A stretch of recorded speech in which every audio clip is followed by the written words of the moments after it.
Good morning everyone. आज है 2 सितंबर 2020 और 2 सितंबर से करंट अफेयर्स के जितने भी इंपॉर्टेंट क्वेश्चन बनेंगे उनको डिस्कस करेंगे डिटेल में इस वीडियो में। और प्रत्येक क्वेश्चन के साथ स्टैटिक जीके के इंपॉर्टेंट फैक्ट भी दिए जाएंगे। और आज अगस्त मंथ के टॉप 30 क्वेश्चन का एक वीडियो अपलोड किया जाएगा जो कि वेरी वेरी इंपॉर्टेंट है, जिससे कि अगस्त महीने के करंट अफेयर का रिवीजन भी हो जाएगा। तो उस वीडियो को ज़रूर देखें, आज अपलोड कर दिया जाएगा दिन में। अगस्त महीने के टॉप 30 क्वेश्चन है उसमें, तो वीडियो को लास्ट तक जरूर देखें। वीडियो के लास्ट में एक क्वेश्चन पूछा जाएगा जिसका आंसर कमेंट बॉक्स में जरूर बताएं। स्टार्ट करते हैं आज के करंट अफेयर। चलते हैं फर्स्ट क्वेश्चन पर। जीडीपी से रिलेटेड क्वेश्चन है। हाल ही में एनएसओ यानी नेशनल स्टैटिस्टिक्स ऑफिस यानी राष्ट्रीय सांख्यिकी कार्यालय द्वारा जारी प्रथम तिमाही में भारत की जीडीपी कितने प्रतिशत रही है? तो ये रही है -23.9%। प्रथम तिमाही यानी जो हमारा जो फाइनेंशियल ईयर होता है वो स्टार्ट होता है अप्रैल से। तो प्रथम तिमाही कौन सी हुई? अप्रैल, मई, जून। तो इसकी अभी जीडीपी रही है -23.9%। जीडीपी यानी ग्रॉस डोमेस्टिक प्रोडक्ट। तो इंडिया की जीडीपी रही है -23.9। उसके अलावा अभी आज ही का क्वेश्चन और -10.9%, 9%। तो ये अनुमान लगाया था अभी एसबीआई ने। तो एसबीआई ने पहले अनुमान लगाया था -6.8%, इसको और घटा दिया है और -10.9% का अनुमान लगाया है अभी एसबीआई ने। उसके अलावा आरबीआई ने लगाया है अभी -4.5% का अनुमान भारत की जीडीपी 2020-21 में। तो ये अनुमान नेगेटिव में भारत की जीडीपी का। अब ये प्रथम तिमाही का अनुमान लगाया है एनएसओ। तो एनएसओ नेशनल स्टैटिस्टिक्स ऑफिस यानी राष्ट्रीय सांख्यिकी कार्यालय, स्थापना इसकी 2006 में हुई थी और इसकी हेडक्वार्टर इसका नई दिल्ली में और इसके अध्यक्ष है विमल कुमार रॉय। उसके अलावा बात आई है सांख्यिकी। तो राष्ट्रीय सांख्यिकी दिवस मनाया जाता है हर साल 29 जून को, नेशनल स्टैटिस्टिक्स डे, एनएसओ। तो ये पीसी मालनोबिस इनकी जयंती को मनाया जाता है 29 जून को। उसके अलावा एक होता है विश्व सांख्यिकी दिवस, ये 20 अक्टूबर को मनाया जाता है, लेकिन ये हर साल नहीं आता है, ये 5 साल में एक बार होता है। जैसे 2010 में आया, 15 में आया, अब 2020 में आएगा विश्व सांख्यिकी दिवस। तो याद रखना है विश्व सांख्यिकी दिवस और राष्ट्रीय सांख्यिकी दिवस यानी वर्ल्ड स्टैटिस्टिक्स डे और नेशनल स्टैटिस्टिक्स डे। उसके अलावा वर्ल्ड बैंक ने पहले अनुमान लगाया था -3.2% का। उसके अलावा -3.7% का अनुमान लगाया था OECD, organisation of economic cooperation and development. और भी अनुमान लगाए हैं बहुत सारी एजेंसियों ने, तो ये याद रखना है।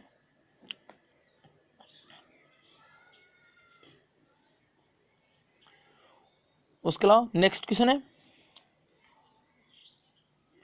हाल ही में किसकी अध्यक्षता में डीआरडीओ ने प्रयोगशालाओं के चार्टर की समीक्षा के लिए समिति गठित की है? तो ये किए वी रामगोपाल राव। तो यही है वी रामगोपाल राव और इन्हीं की अध्यक्षता में डीआरडीओ ने प्रयोगशालाओं के लिए जो लेबोरेटरीज हैं उनके चार्टर की समीक्षा के लिए ये समिति गठित की है। तो इसके अध्यक्ष हैं वी रामगोपाल राव। उसके अलावा बात करें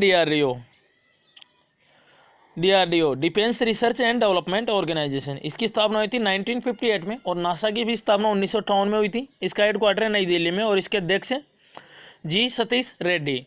अभी इनका कार्यकाल 2 साल के लिए बढ़ा दिया गया है जी सतीश रेड्डी का। उसके अलावा जो सेबी के अध्यक्ष हैं Ajay Tyagi, security and exchange board of India, तो इनका कार्यकाल 18 महीने के लिए बढ़ाया गया था। और उसके अलावा डीआरडीओ का मोटो है बलस्य मूलम विज्ञानम, ये संस्कृत में, हिंदी में बल का मूल विज्ञान में, उसके अलावा इंग्लिश में strength origin is in science. Next question है इंपॉर्टेंट है भी। हाल ही में किसे मिंत्रा के नए ब्रांड एम्बेसडर के रूप में नियुक्त किया गया है? तो ये नियुक्त किया गया है कियारा आडवाणी। तो ये अभिनेत्री हैं, बॉलीवुड अभिनेत्री हैं कियारा आडवाणी, यही है कियारा आडवाणी और इन्हीं को ये भी मिंत्रा का नया ब्रांड एम्बेसडर नियुक्त किया गए हैं। पहले अनुष्का शर्मा और विराट कोहली थे इसके ब्रांड एम्बेसडर। अनुष्का शर्मा और विराट कोहली, और अब बने कियारा आडवाणी।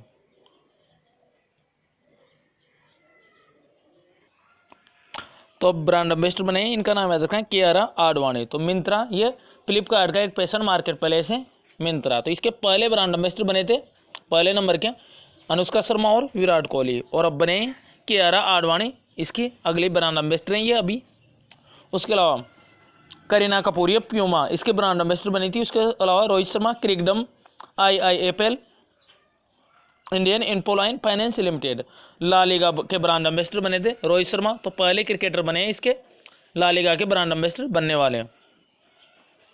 उसके अलावा ई बाइक इसके बने थे हरभजन सिंह, और स्पोर्ट अड्डा इसके बने थे ब्रेटली, ऑस्ट्रेलिया के हैं ये क्रिकेटर। तो ये याद रखना है कुछ ब्रांड एम्बेसडर। उसके अलावा ऋषभ पंत, ये JSW स्टील इसके बने थे, और एक JSW सीमेंट इसके बने सुनील छेत्री और सौरव गांगुली। फुटबॉल टीम के कप्तान है सुनील छेत्री और सौरव गांगुली हैं BCCI के अध्यक्ष। नेक्स्ट क्वेश्चन है, हाल ही में बच्चों का पहला अखबार किस राज्य में लॉन्च किया गया है? तो लॉन्च किया है असम में। तो असम में भी स्पेशली बच्चों के लिए है पहला अखबार, और इस अखबार का नाम याद रखें the young minds. The young minds, तो इस नाम से बच्चों का पहला अखबार लॉन्च किया है ये असम ने। कहाँ पे किया गया? असम में। तो असम के जो गुवाहाटी हैं उसमें 2 महिला उद्यमी हैं, यही है 2 महिला उद्यमियाँ। इनका नाम है नीलम सेठिया और नेहा बजाज। इन्होंने इस अखबार को लॉन्च किया है, विकसित किया है इन्होंने। तो विशेषकर ये बच्चों के लिए है, और इसका नाम याद रखना है द यंग माइंड्स। अब ये असम में किया गया है। तो ये रहा मैप में असम। कैपिटल है असम की दिसपुर। चीफ मिनिस्टर है सर्बानंद सोनोवाल। गवर्नर है जगदीश मुखी। उसके अलावा असम चाय उत्पादित राज्य है भारत का पहले नंबर पे। उसके अलावा काजीरंगा नेशनल पार्क, अभी इसमें एकमात्र गोल्डन बाग देखा गया था भारत का। उसके अलावा मानस नेशनल पार्क ये भी है असम में। उसके अलावा ये दोनों न्यूज में पोबा रिजर्व फॉरेस्ट, इसको वाइल्ड लाइफ सेंचुरी में अपग्रेड किया जाएगा। उसके अलावा दईंग पटकाई वाइल्ड लाइफ सेंचुरी, इसको नेशनल पार्क में अपग्रेड किया जाएगा, याद रखना है। नेक्स्ट क्वेश्चन है, हाल ही में किस राज्य में दुनिया का सबसे बड़ा सोलर ट्री स्थापित किया जाएगा? तो ये पश्चिम बंगाल के दुर्गापुर में स्थापित किया जाएगा। यही है दुनिया का सबसे बड़ा सोलर ट्री, और इसकी कैपेसिटी है 11.5 किलोवाट। और CMERI यानी council of scientific and industrial research, इसमें chemical mechanical engineering research institute, तो ये दुर्गापुर में स्थापित किया जाएगा इसको पश्चिम बंगाल के। तो ये सोलर ट्री दुनिया का सबसे बड़ा होगा तो पश्चिम बंगाल में। तो ये रहा मैप में पश्चिम बंगाल। कैपिटल है कोलकाता, और कोलकाता हुगली नदी के किनारे है। उसके अलावा चीफ मिनिस्टर यहाँ के ममता बनर्जी, और गवर्नर है जगदीप धनखड़। उसके अलावा गंगा में सिलिकॉन की मात्रा सबसे ज़्यादा है पश्चिम बंगाल में। उसके अलावा बात करें पश्चिम बंगाल, तो चावल और जूट इसके उत्पादन में शीर्ष पे है पश्चिम बंगाल। उसके अलावा Buxa national park, Sundarban national park दोनों इंपॉर्टेंट है पश्चिम बंगाल में। और विश्व का सबसे बड़ा डेल्टा है गंगा नदी और ब्रह्मपुत्र नदी दोनों मिलकर बनाती हैं सुंदरवन डेल्टा, ये पश्चिम बंगाल में। उसके अलावा मानंदा जलदापरा वाइल्ड लाइफ सेंचुरी, मानंदा और जलदापरा वाइल्ड लाइफ सेंचुरी ये भी है पश्चिम बंगाल में। नेक्स्ट क्वेश्चन है, हाल ही में यूक्रेन ने अपने किस पड़ोसी देश के साथ अपने सभी संबंधों को समाप्त कर दिया है? तो ये क्या है? बेलारूस। तो यूक्रेन एक ही यूरोपीय महाद्वीप का देश है यूक्रेन, और ध्यान रखना है यूरोप का सबसे बड़ा देश है रसिया। उसके अलावा एशिया महाद्वीप का भी सबसे बड़ा देश है एरिया वाइज रसिया। लेकिन अगर ऑप्शन में रसिया नहीं है तो यूक्रेन यूरोप महाद्वीप का सबसे बड़ा देश है। अगर यूक्रेन भी ऑप्शन में नहीं है तो फिर फ्रांस सबसे बड़ा देश है यूरोप महाद्वीप का।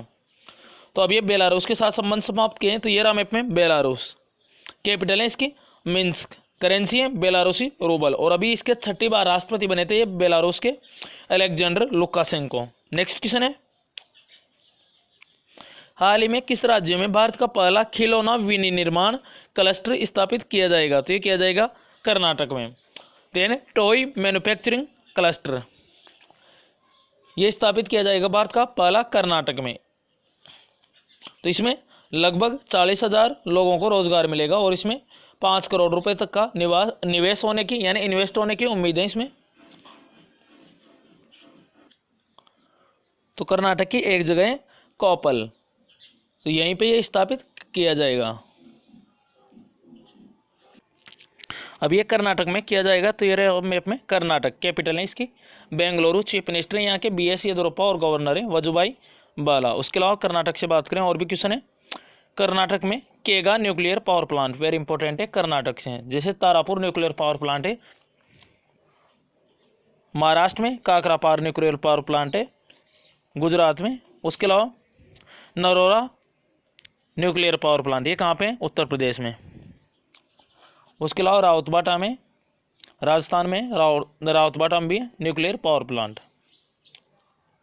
उसके अलावा सर्वाधिक कॉफी उत्पादित राज्य है भारत का कर्नाटक। उसके अलावा कोलार खान ये भी है कर्नाटक में सोने की। उसके अलावा Nagarhole national park, Bannerghatta national park, Bandipur national park, Anshi national park very important है कर्नाटक से। उसके अलावा केम्पेगौड़ा इंटरनेशनल एयरपोर्ट भी है कर्नाटक में, तो इसको भी स्काई ट्रैक्स अवार्ड मिला था इस एयरपोर्ट को। नेक्स्ट क्वेश्चन है, हाल ही में किस देश ने तसार बॉम्बा व तसार बॉम्ब्स एक ही इसको विकसित किया है? तो ये क्या है? रसिया ने। ऑप्शन है करेक्ट है, तो रसियन तसार बॉम्बा ये इसको विकसित किया है। तो ये क्या है? रसिया ने। ये एक हाइड्रोजन बम है। तो हाइड्रोजन बम ध्यान रखना, एक होता है परमाणु बम, दोनों को बताते हैं। एक होता है परमाणु बम और एक होता है हाइड्रोजन बम। तो परमाणु बम तो बनता है नाभिकीय विखंडन अभिक्रिया से, नाभिकीय विखंडन प्रक्रिया से, और हाइड्रोजन बम बनता है नाभिकीय संलयन अभिक्रिया से। तो नाभिकीय संलयन ये सूर्य की जो ऊर्जा होती है ये भी नाभिकीय संलयन ऊर्जा ही है। तो नाभिकीय संलयन अभिक्रिया यानी न्यूक्लियर फ्यूजन,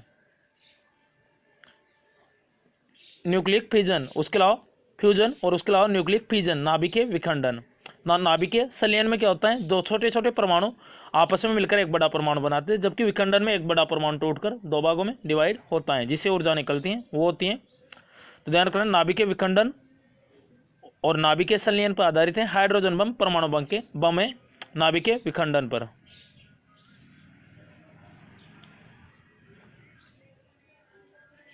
अब ये रसिया ने क्या है? तो ये रहा मैप में रसिया, कैपिटल है इसकी मॉस्को, करेंसी है रशियन रूबल, और प्राइम मिनिस्टर है यहाँ के मिखाइल मिशुस्तिन, और प्रेसिडेंट है व्लादिमीर पुतिन। नेक्स्ट क्वेश्चन है, उसके अलावा भी जापान ने भारत को 3500 करोड़ रुपए का ऋण दिया है जापान ने भारत को कोविड-19 के लिए। नेक्स्ट क्वेश्चन है, हाल ही में वैश्विक शीर्ष 20 डेयरी कंपनियों की सूची में प्रवेश करने वाली पहली भारतीय डेयरी फर्म कौन सी है? तो ये बनी है अमूल। कहाँ पे? गुजरात के आनंद जिले में ये अमूल डेयरी। तो अभी विश्व की टॉप 20 डेयरी कंपनियों की एक सूची जारी की गई है। इसमें नेस्ले ये कहाँ की है? स्विट्जरलैंड की, ये टॉप पे रही है, जबकि अमूल पूरे विश्व में 16वें नंबर पे है। डेयरी फर्म की बात करें तो ये नेस्ले ये 20.1 बिलियन अमेरिकी डॉलर के साथ शीर्ष पर रही है, जबकि अमूल 5.5 अरब डॉलर के वार्षिक कारोबार के साथ भारत की शीर्ष पे रही है। और वैसे बात करें तो ये 16वें नंबर पे हैं। और रोबो बैंक ने ये जारी की है 20 डेयरी कंपनियों की सूची। तो नेस्ले फर्स्ट पे है और अमूल है 16वें पे, और भारत में फर्स्ट में है अमूल। तो टॉप 20 में पहली भारतीय डेयरी फर्म बनी है शामिल होने वाली। नेक्स्ट क्वेश्चन है, हाल ही में Tour de France cycle race किसने जीत ली है? तो ये जीती है अलेक्जेंडर क्रिस्टोफ। ये अलेक्जेंडर क्रिस्टोफ और इन्होंने ये जीत ली है Tour de France cycle race. तो ये था आज करंट अफेयर का वीडियो। अब लास्ट वीडियो के क्वेश्चन का आंसर है, हाल ही में मध्य प्रदेश सरकार द्वारा एकलव्य अवार्ड से किसे सम्मानित किया गया है? तो ये किया गया था इशिका चौधरी को। ऑप्शन डी करेक्ट था। अब आज का क्वेश्चन है, हाल ही में लोकसभा के सचिव के रूप में किसे नियुक्त किया गया है? अगर आपने लास्ट वीडियो देखा होगा तो इसका आंसर आपको पता होगा, तो कमेंट बॉक्स में इसका आंसर ज़रूर बताएं। और वीडियो से रिलेटेड कोई भी किसी प्रकार की कोई प्रॉब्लम हो कमेंट बॉक्स में बताएं, अपने प्रॉब्लम इन व्हाट्सअप नंबर के थ्रू शेयर करें। और अभी तक चैनल को सब्सक्राइब नहीं किए हैं तो चैनल को सब्सक्राइब करके बेल आइकन को जरूर दबाएं, जिससे कि सारे वीडियो आप तक पहुंच सके डेली करंट अफेयर। उसके अलावा आज अगस्त मंथ के टॉप 30 क्वेश्चंस का एक सेपरेट वीडियो अपलोड किया जाएगा, जिसमें टॉप 30 क्वेश्चन है अगस्त मंथ के, तो उस वीडियो को जरूर देख लें और चैनल को सब्सक्राइब करके बेल आइकन को दबाएं, जिससे कि वो वीडियो भी आप तक पहुंच सकें। तो thanks for watching this video, this channel always with you. Thanks all friends.